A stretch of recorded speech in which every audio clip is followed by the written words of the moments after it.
looking at science. We're always looking at the studies. And so what we want to actually do is look at the studies, see what they're showing, so that we can kind of analyze out what difference does it make, because stripper music has been present for as long as music has existed, right?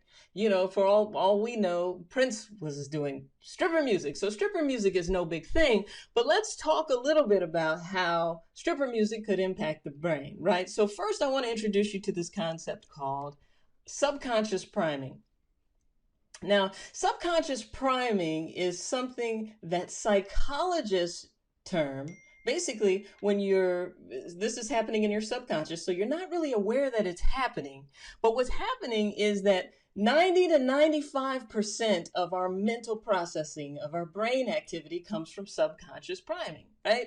So it's basically like stuff that's happening in our brain that we're taking in that you're not even aware of. So now that I've introduced you to the concept, and subconscious priming is super important for how we feel about ourselves, how we think about ourselves, like our self-esteem, how we see ourselves in relation to the universe, right? So that's what subconscious priming is. So let's just kind of review briefly some studies that have looked at a form of subconscious priming.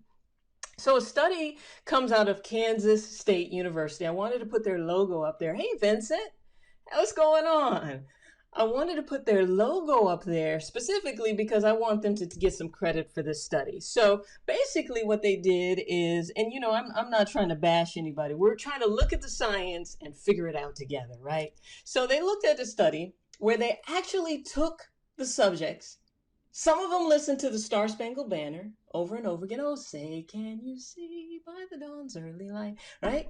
And then the other ones listened to Itsy Bitsy Spider. Itsy Bitsy Spider went up the water spout. Down came the rain and washed the spider out. So I wish I could kind of survey you guys and see what you think the results came out to. So the people who listened to the Star Spangled Banner afterwards, what were they like? Versus the people who listened to Itsy Bitsy Spider. All right, so what we're doing is we're diving into the science of what happens when music and words impact your brain chemistry. So we've talked about subconscious priming. I'm going to go back to it so we can redefine it after we talk about this study. But most importantly, what impact would stripper music, if we're listening to it, impact the kids in the back seat? What impact would it have on me? What impact would it have on you? So let's kind of dive into the science behind it. So we got this study out of Kansas State University. Some listeners listened to the Star Spangled Banner and some listened to the Itsy Bitsy Spider. What were their personalities like? What did they do after they finished listening to one or the other? Okay, so the ones that listened to the Star Spangled Banner were actually, a little bit more close-minded, a little bit more like, hey, a little bit more to the point of shutting out everything else, like this is the way it is, less empathy. And the people who actually listened to Itsy Bitsy Spider were more empathetic, were more whimsical, were more patient with the researchers.